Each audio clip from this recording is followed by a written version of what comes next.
الحمدللہ وکفا وسلام علی عبادی الذین اصطفیٰ اما بعد فاعوذ باللہ من الشیطان الرجیم بسم اللہ الرحمن الرحیم۔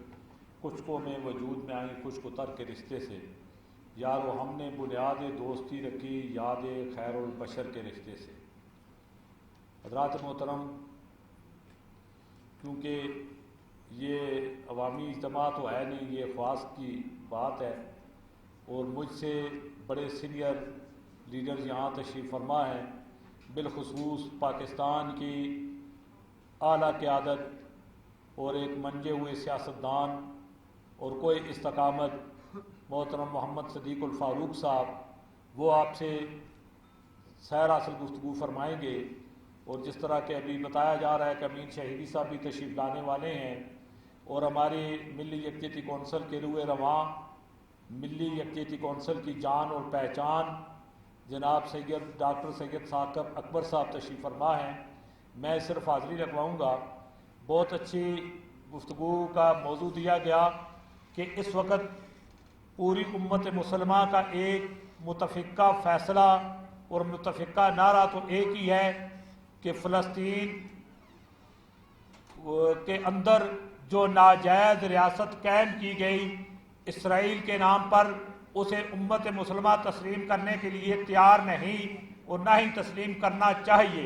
لیکن بدقسمتی سے ہمارے ملک کے اندر کچھ ایسی آوازیں اٹھ رہی ہیں، اور کبھی اسمبلیوں میں بھی ایسی آوازیں آتی ہیں، کبھی کسی اور پلیٹ فارم سے یہ آوازیں آتی ہیں۔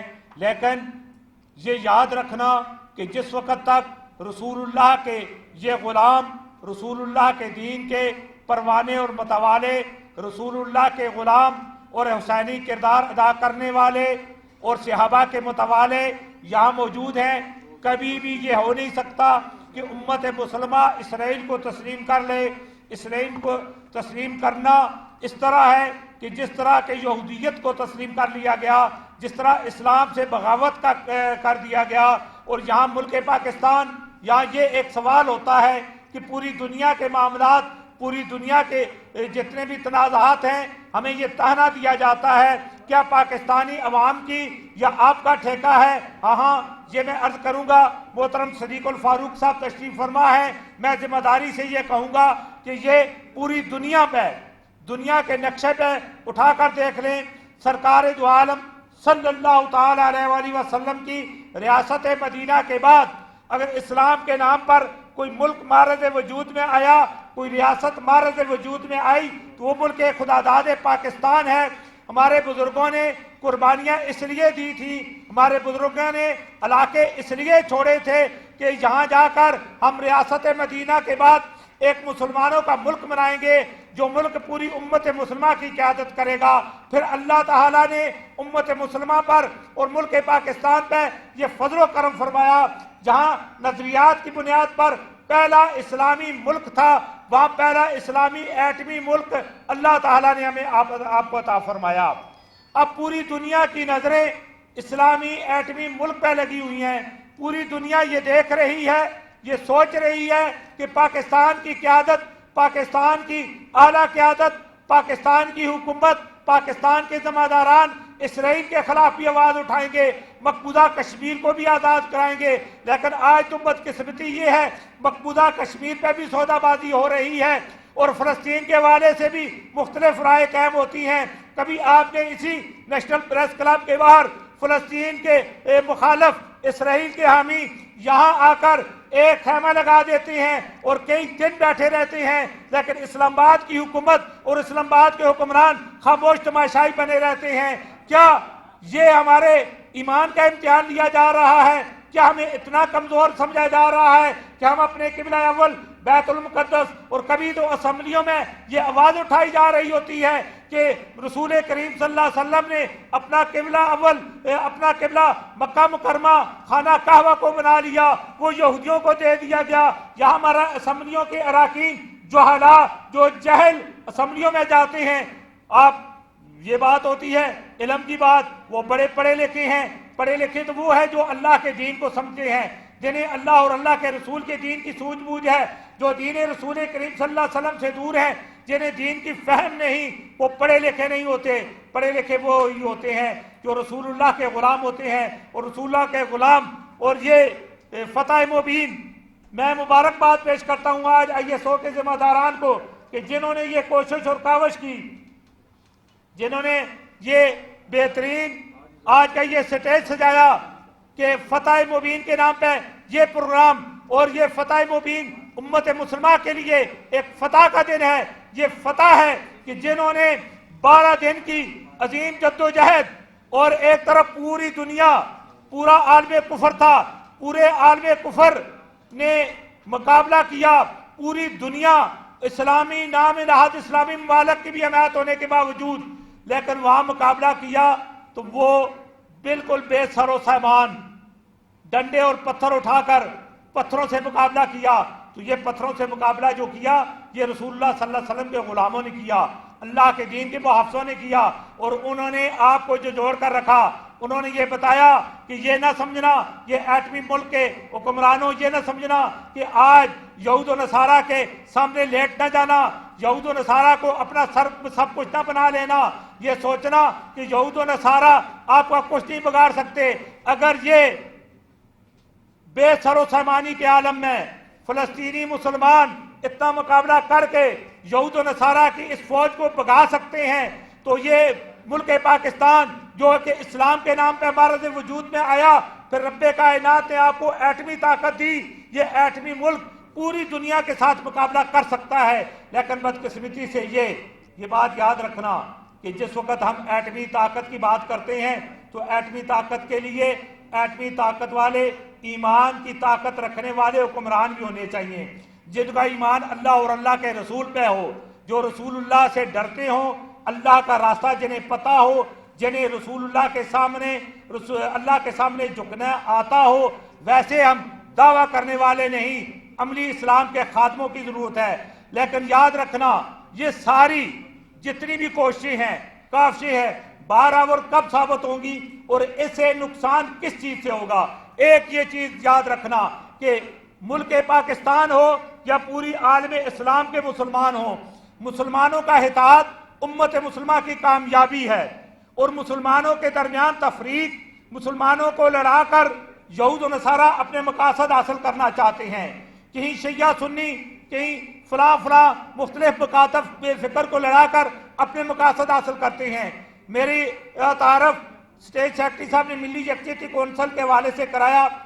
वाकई मिली यकजहती कौंसिल के, क्योंकि मेरे कायदे मोहतरम डॉक्टर अबुल खैर साहबजादा जुबैर साहब मिली यकजहती कौंसिल के सदर हैं, और मिली यकजहती कौंसिल के बानी भी मेरे कायदे मोहतरम अल्लामा इमाम शाह नूरानी सिद्दीकी नवर अल्लाह मरकदू थे।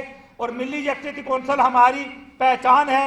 लेकिन मैं बुनियादी जमीयत उलमाए पाकिस्तान के हवाले से बात करूंगा कि मेरी जमात जमीयत उलमाए पाकिस्तान ने मिली यकजहती कौंसिल में हो या अपनी जमात में हो, इत्तेहाद उम्मत की बात की।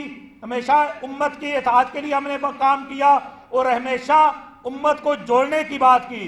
जो उम्मत को तोड़ने की बात करते हैं, जो फिरकावारियत की आग को लगाना चाहते हैं, उन लोगों को पहचाने और उम्मत मुसलमान के इत्तेहाद के लिए जो कोशिशें हमारे कायदीन अल्लामा डॉक्टर सैयद अकबर साहब तशरीफ फरमा है, इन दोस्तों इन बुजुर्गों की जो कोशिशें हैं वो बराबर तभी साबित होंगी कि आप सब लोगों का तावन होगा। और इंशाअल्लाह अगर उम्मत मुसलमान यकजा होगी, एक दो वाक़यात जो हमारे मुल्क पाकिस्तान में एक दो अहम मामला, जिस वक्त हमारा मुल्क बना 1947 में, और 1947 से लेकर 1973 तक पाकिस्तान का नाम रहा अवामी जमहूरिया पाकिस्तान। और याद रखना, अवामी जमहूरिया पाकिस्तान को इस्लामी जमहूरिया पाकिस्तान जब बनाया गया तो पूरी उम्मत मुसलमान इकट्ठी थी। और फिर इस्लामी जमहूरिया पाकिस्तान ही नहीं बनाया, बल्कि पाकिस्तान का सरबराह ममलकत मुसलमान होगा। मुसलमान की तारीफ जब जरूरत पड़ी तो जो मुसलमान नहीं थे उन्हें गैर मुस्लिम करार दिया गया। और आज भी वो कादियानी और कादियानियों के हामी तरह तरह के, कभी तो हमारी हुकूमत से गलती हो जाती है, कादियानियों को वो किसी कमीशन का मेंबर बना दिया जाता है, कभी तो कादियानियों को मशीर लगा दिया जाता है, कभी मलिया लोधी को अहम ओहदा दे दिया जाता है। ये कादियानियों की जो साजिशें हैं, ये उम्मत मुसलमान पाकिस्तान और आलम इस्लाम के खिलाफ जारी हैं। और उम्मत मुसलमान का कल भी दुश्मन कादियानी था, आज भी दुश्मन कादियानी है। तल हबीब के यहूदी हों या रब्वा के कादियानी हों, ये दोनों एक ही सिलसिले की कड़ी हैं। लेकिन बदकिस्मती ये है, तल हबीब के बाद मेरे इलाके में इस्लामाबाद के करीब एक नया तल हबीब बनाया जा रहा है, एक नया इसराइल बनाया जा रहा है सदीकुल फारूक साहब, लेकिन उस पर कोई बोल नहीं रहा। असम्बलियों में बैठे हुए उन्हें भी मुझे समझ नहीं आती क्यों उनकी ज़बानों में ताले लगे हुए हैं कि इस्लामाबाद के करीब कादियानियों की बस्ती बसाई जा रही है और मौजूदा हुकूमत ने उसकी NOC जारी कर दी है। लेकिन हुकूमत के हामी हों या हुकूमत के मुखालफ हों, रसूलुल्लाह के दीन कल रसूलुल्लाह को जवाब देना होगा। अगर यहाँ कादियानियों की बस्ती आबाद होती है और ये समझ लें कि ये इसराइल आबाद हो रहा है, इस इसराइल को रोकने के लिए उम्मत मुसलमान की और हमारे कायदीन की ये जिम्मेदारी बनती है। मैं डॉक्टर सैयद साकिब अकबर साहब हमारी मिली यकजहती कौंसिल के मरकज के जिम्मेदार हैं और किबला सदीकुल फारूक साहब एक जिम्मेदार बंदे हैं। मैं उनसे गुजारिश करूंगा कि खुदारा इस पर भी आवाज़ उठाएं और इंशाअल्लाह इसराइल नाबूद है, ख़त्म होने वाला है, ख़त्म होकर रहेगा और फ़लस्तीन बाकी है, बाकी रहेगा। लेकिन ये याद रखना, अल्लाह ताला की आदत मुबारक है कि जिस वक्त दीन पर मुश्किल वक्त आता है वो लोगों को आजमाता है। जब लोग उसके दीन की नुसरत के लिए अपने मसलियत का शिकार हो जाते हैं, फिर उन लोगों को वो ज़मीन से उठा लेता है और दीन की नुसरत करने वाले लोगों को भेज देता है। मेरा और आपका इम्तिहान ये है कि जिस वक्त दीन पे मुश्किल वक्त है, हम किस दोराहे पे खड़े हैं, हम किस स्टेज पे खड़े हैं। हमें क्या अपनी छोटे से नफ़े के लिए, चंद दिनों के नफ़े के लिए और चंद टकों के नफ़े के लिए उन यहूदो नसारा के हाँ मिलानी है, या रसूलुल्लाह के दीन की बालादस्ती के लिए, अपनी आखिरत संवारने के लिए रसूलुल्लाह के दीन की बालादस्ती की बात करनी है। याद रखना, जिंदा वही रहेगा जो रसूलुल्लाह के दीन के साथ वाबस्ता हो जाएगा, जो मसलियत का शिकार रहेगा, जो मसलियत पोशी से काम लेगा, उसका नामो निशान भी दुनिया में नहीं रहेगा। यार जिंदा सोबत बाकी वो माल है ना।